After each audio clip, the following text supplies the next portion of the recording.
안녕하세요, 이딜입니다. 벌써 2021년 한 해가 다 지나가고 있는데요. 이번 한 해 동안 여러분의 테크 소비는 어떠셨나요?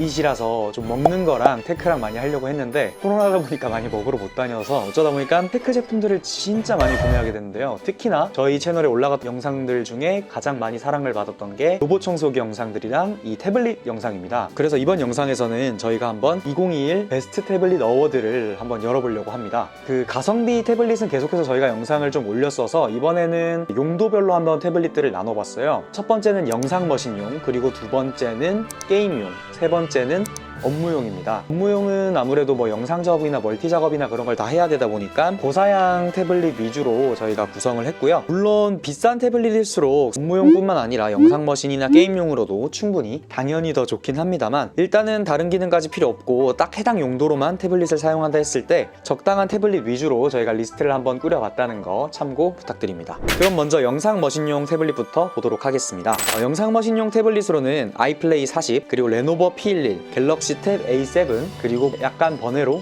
좀 이제 가격대가 조금 있는 걸로는 샤오미 Mi Pad 5가 있었습니다. 먼저 갤럭시 탭 A7입니다. LTE 가격은 35만원 정도고 와이파이 가격은 33만원 정도인데요. 그렇게 저렴한 가격은 아닙니다. 하지만 이게 가성비가 좋다고 꽤 말이 많았어서, 그리고 배터리 용량은 7040mAh고 화면 크기는 10.4인치입니다. LCD 패널이고 해상도는 2000x1200, 화면 비율은 5:3입니다. 그리고 보시는 것과 같이 돌비 애트모스도 지원을 해요. 그리고 유튜브는 재생 시에 최대 HD 화질까지 재생이 가능하고, 보시다시피 이렇게 봤을 때 1080까지 가능한 걸 볼 수 있었습니다. 그리고 재생을 해보면요, 좀 나온 지 된 모델임에도 불구하고 이렇게 어두운 물체를 표현하는 거라던가 명암 대비라던가 그게 그렇게 나쁘진 않아요. 영상을 보는 데 있어서 이건 너무 부족한데 라는 생각은 전혀 들지 않습니다. 넷플릭스 같은 경우에도 HD 화질로 감상이 가능하고요, 보시는 것처럼 다양한 색상을 잘 표현해내고 있습니다. 전반적으로 꽤 괜찮은 화질을 보여주고요. 이 왼쪽에 있는 게 갤럭시 탭 A7이고요 그리고 오른쪽에 있는 게 갤럭시 S6 라이트인데요, 갤럭시 S6 라이트 같은 경우에는 최대 화질이 4K까지 지원이 되긴 합니다만, 일단은 같은 화질로 봤을 때 어떻게 다른가를 보기 위해서 같은 화질로 설정을 해주도록 하겠습니다. 똑같이 재생을 했을 때 어떻게 다른지 한번 보시면 좋을 것 같아요. 이렇게 보게 되면 같은 HD로 볼 때 그렇게 큰 차이를 보이진 않습니다. 만약 영상 머신만으로 사용한다고 했을 때 갤럭시 탭 A7만 해도 꽤 괜찮은 화질과 그리고 화면비를 보여주는 것 같아요. 다음 영상 머신용 태블릿은 아이플레이 40입니다. 가격은 지금 약 한 20만원 정도 왔다 갔다 하는 것 같더라고요. 화면 크기는 10.4인치고 2000x1200입니다. 그리고 화면 비율이 5:3이에요. 아까 갤럭시 A7과 동일합니다. 무게는 475g이라서 그렇게 무겁게 느껴지는 편은 아니고요, 만졌을 때 재질이 딴 티가 난다 약간 그런 느낌이 있고요. C타입 USB고 배터리 용량은 6000mAh입니다. 가격 대비 성능이 괜찮게 나왔어서 가성비 탑의 자리를 오랫동안 지키고 있었던 그런 태블릿입니다. 하지만 이게 유튜브 화질도 괜찮고 다 좋은데 넷플릭스 화질이 SD 화질까지밖에 지원이 안 된다는 게 정말 큰 단점이었어요. 보시다시피 아이플레이 40도 최대 화질은 1080까지 가능하고요, HD 화질까지 지원이 됩니다. 갤럭시 A7보다는 좀 명암 대비가 살짝 떨어지는 그런 느낌이 있는 것 같아 보이긴 합니다. 다음은 레노버 P11입니다. 와이파이 모델이고 용량은 64기가고요 가격은 17만원에서 18만원을 왔다 갔다 하고 있는 걸로 보였습니다. 근데 이것도 아마 좀 배송비나 그런 게 붙게 되면은 한 20만원 정도 가게 될 수도 있습니다.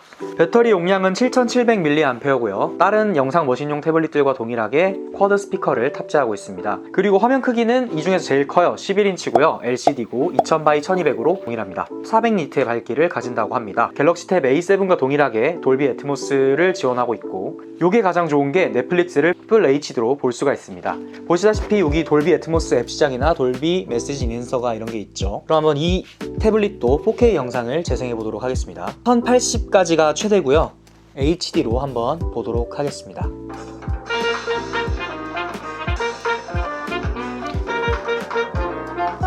그럼 한번 재생을 해봐서 어떻게 나오나 보도록 할게요.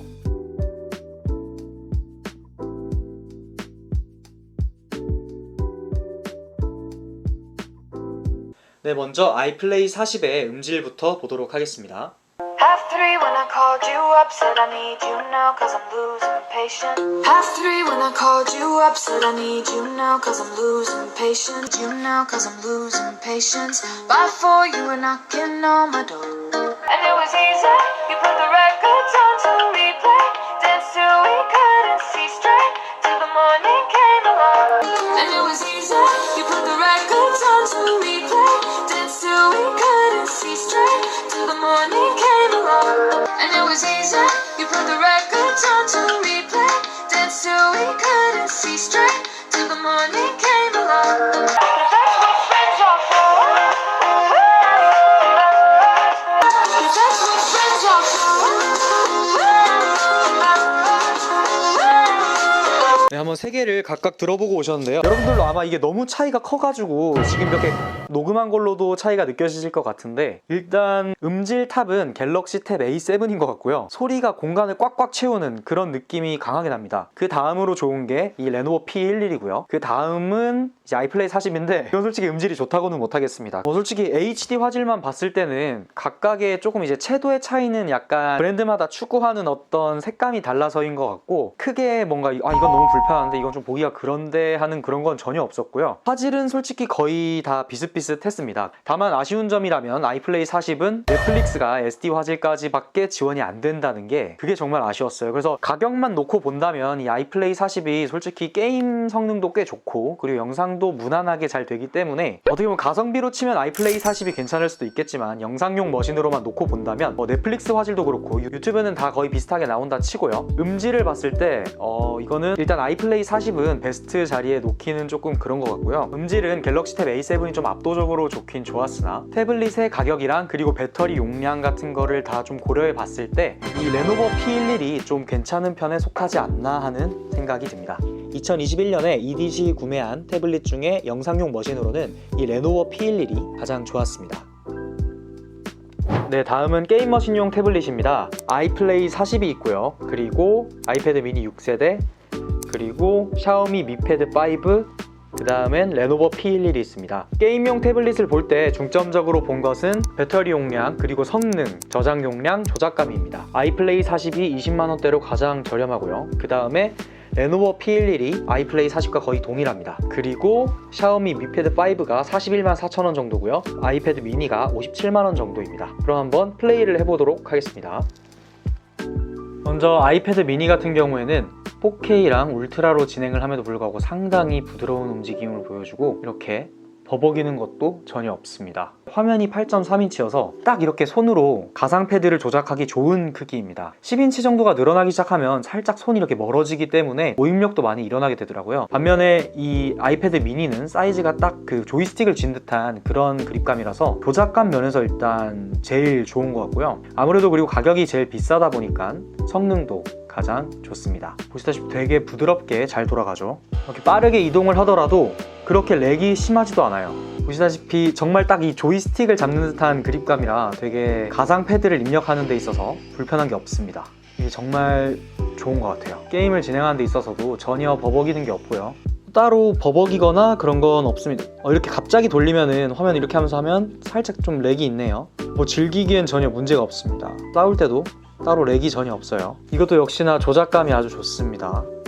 지금 봐도 이게 이렇게 부드럽게 돌아가는 게 정말 신기할 정도예요. 네, 보시다시피 점수는 9564점이고 평균 프레임은 57.3프레임이 나왔습니다. 이 게임용 태블릿에서는 이 조작감이 정말 중요하시다면 이 아이패드 미니가 성능도 좋고 게임도 잘 돌아가고 조작감도 진짜 좋기 때문에 한번 고려해보는 것도 좋을 것 같습니다. 다만 단점이라면 용량이 64기가밖에 안 된다는 게 좀 단점이긴 하지만 아무래도 비싼 게 깡패라고 가격이 비싸다 보니까 성능면이나 여러 면에서 제일 좋은 것 같습니다. 레노버 P11로 원신을 플레이했을 때요, 화질이 좀 이렇게 좋은 편은 아니고요, 조금 많이 버벅이는 게 보이네요. 그리고 이게 좀 픽셀이 깨지는 것도 눈에 선하게 보입니다. 그렇다고 해서 게임이 막 버벅거려서 플레이를 못할 지경이라던가 그 정도는 아니에요. 그래도 이 정도면 플레이 할 수는 있겠는데요. 패드가 이렇게 가로로 큰 게 11인치인 게 그렇게 조작하는 데 있어서 불편함을 가져다 주진 않습니다. 그래도 게임을 요즘은 좀 즐기더라도 제대로 좀 즐기려는 분들이 많이 있다 보니까 조금 아쉬울 수도 있다는 생각은 드네요. 이 정도 게임을 즐기는 데는 전혀 문제는 없을 것 같아요. 조금 그래픽이나 버벅이는 게 있긴 합니다만 이 가격에 이 정도면 괜찮죠.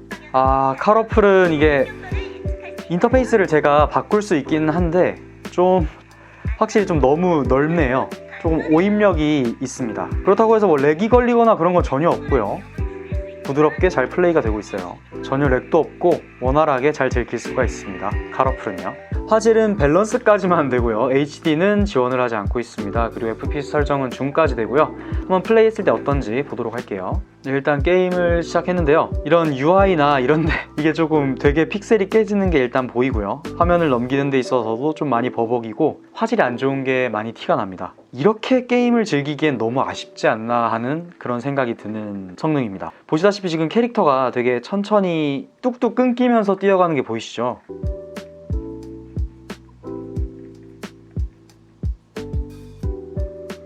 플레이하는데 문제는 없는데 이게 좀 아이고 렉이 좀 많이 걸려서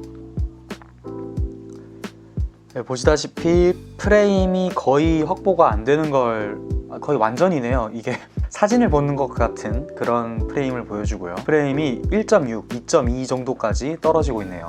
예, 레노버 P11의 전체 스코어는 375점이고요. 평균 프레임은 2.2입니다. 네, 이걸 참고하시면 좋을 것 같습니다.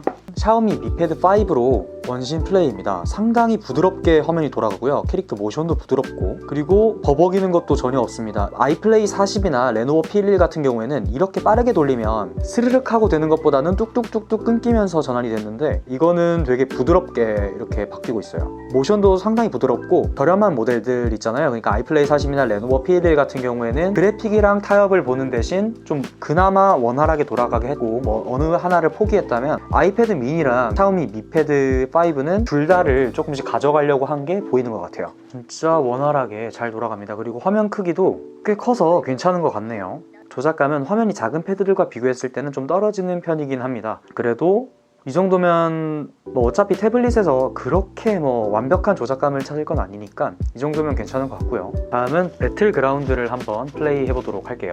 보시면 샤오미 Mi Pad 5는 UHD 4K까지 지원이 가능하고요. 그리고 FPS 설정도 울트라까지 설정이 가능했습니다.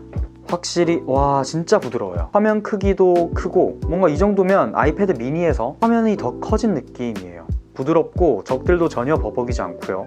그래픽도 깨지는 게 거의 없는 것 같습니다. 맵 로딩도 상당히 빨라요. 지금 보시면 비행기 로딩도 되게 지금 빨랐고요. 바로 뛰어내려 보도록 하겠습니다. 인게임에서도 상당히 모션이 부드럽고요. 네, 이 정도면 좀 플레이할 맛이 나네요. 전에도 플레이하면서 느꼈지만 이게 지금 41만 4천원이거든요. 그리고 프로도 아니고요. 이 정도 성능이면 정말 괜찮은 것 같습니다. 배그 이걸로 한번 즐겨볼 만하다. 이 정도면 뭐 타협이 아니라 되게 즐기는데 재밌게 즐길 수 있겠다라는 생각이 들어요. 네, 이 샤오미 Mi Pad가 배터리 용량은 게임용으로 보여드렸던 패드들 중에서는 배터리 용량이 높습니다. 배터리 용량이 8720mAh예요. 그리고 화면 크기도 딱 적당하게 크다는 생각이 드는 정도고요. 하지만 미니만큼의 이 조이스틱 같은 그립감은 주지 못합니다. 평균 프레임도 되게 잘 나오네요. 15, 16, 17, 14, 한 25까지도 지금 나오고 있고요. 가성비 패드들이 되게 뚝뚝 끊기는 사진 같은 느낌이었다면 아이패드 미니랑 이 샤오미 Mi Pad 5는 되게 부드러운 화면을 보여주고 있습니다. 물론 아이패드 미니가 제일 비싸고요. 원래 이게 초반에 나왔을 때 가격이 35만원 정도였단 말이에요. 그 가격에 이 정도 성능이라 치면 이건 진짜 가성비인데 지금은 41만 4천원 정도가 넘는 가격이라 가성비에서는 조금 떨어지지만 그래도 게임용으로 이 정도면 정말 좋지 않나 하는 생각이 듭니다. 그리고 또 이게 영상용에서는 가격이 아무래도 세다 보니까 많이 보여주진 않는데 영상용으로도 충분히 쓰실 수가 있습니다. 쿼드 스피커에 돌비 애트모스도 지원하거든요. 샤오미 Mi Pad 5의 전체 스코어는 3435점이고 평균 프레임은 20.6입니다. 게임용 패드들로 여기부터 아이플레이 40, 아이패드 미니, 샤오미 Mi Pad 5, 레노버 P11을 한번 봤는데요. 저희가 맨 처음에 말씀드렸던 게임용 패드들에서 중점적으로 봤던 사항들을 중심으로 말씀을 드리겠습니다. 배터리 용량이랑 성능, 그리고 저장 용량, 조작감이었는데요. 아무래도 다른 건 다 둘째 치더라도 성능이 가장 중요한 거라고 생각을 해요. 물론 가격이 높아지면 성능이 당연히 높아져서 뭐 전체적인 퍼포먼스나 조작감 같은 걸로 봤을 땐 이 아이패드 미니 6세대가 진짜 압승이었고요. 하지만 만약에 좀 더 다른 거를 고려해서 가격이 좀 내려갔으면 좋겠고 게임을 제대로 즐기고 싶다라는 마음이 있으신 분이라면 샤오미 Mi Pad 5를 추천드리겠습니다. 사실 레노버 P11은 좀 너무 어중간한 포지션이었고요. 아이플레이 40 같은 경우에는 진짜 그냥 나는 어떻게든 태블릿으로 게임을 좀 즐겨보고 싶다. 그래픽이 좀 떨어지더라도 어느 정도 조금은 수월하게 돌아가는 걸로 게임을 즐겨보고 싶다라면 이 아이플레이 40을 선택하셔도 좋을 것 같긴 합니다. 하지만 베스트는 아니었습니다. 네, 이번엔 업무용 태블릿입니다. 업무용으로는 가장 가격이 비싸고 가장 성능이 많은 태블릿을 이렇게 고르다가 이번에 구매한 것들 중에 이제 아이패드 쪽에서 가장 성능이 좋았던, 그리고 갤럭시 쪽에서 가장 성능이 좋았던 태블릿 두 개를 골랐습니다. 업무용이다 보니까 영상 편집부터 시청, 일러스트, 프로크리에이트나 디자인 작업 같은 거를 모두 돌릴 수 있는 그런 태블릿들입니다. 멀티 작업도 다 원활하게 가능한 태블릿들이고요. 솔직히 여기서는 어느 정도 취향의 차이고 약간씩의 어떤 퍼포먼스적인 점수 차이가 있겠지만 결국에는 이 라인에서는 좀 취향 차이가 아닌가 하는 생각이 들더라고요. 그래서 어느 하나를 베스트로 꼽기보다는 그냥 본인이 편한 쪽을 선택해서 업무용으로는 물론 이게 저희가 2021년에 구매한 제품들 중에입니다. 이것보다 더 좋은 태블릿들이 많을 수도 있어요. 그래서 결국 아이패드 M1 12.9인치랑 그리고 갤럭시 S7 플러스를 이렇게 둬봤습니다. 아이패드 M1 12.9인치 같은 경우에는 실제로 저희 회사 디자이너가 직접 사용을 하면서 이걸로 디자인물을 제작하고 또 영상을 제작해서 홍보물에 사용을 하고 있고요. S7 플러스도 잠깐 디자이너가 쓰긴 썼었는데 지금은 아무래도 디자이너가 컴퓨터 자체도 아이맥이다 보니까 아이패드 쪽으로 갔지만 갤럭시 S7 플러스도 충분히 업무용으로 쓸 수 있는 성능이었습니다. 간단히 말하면 둘 다 불편한 걸 굳이 찾으려 하지 않으면 딱히 알 수가 없는 그런 제품들이에요. 전용 케이스도 이렇게 잘 나와 있고요. 가격이 좀 비싼 게 되게 큰 단점이지만, 그래서 업무용 태블릿을 찾는다면 올해의 태블릿은 이 두 개가 최고이지 않을까 생각합니다.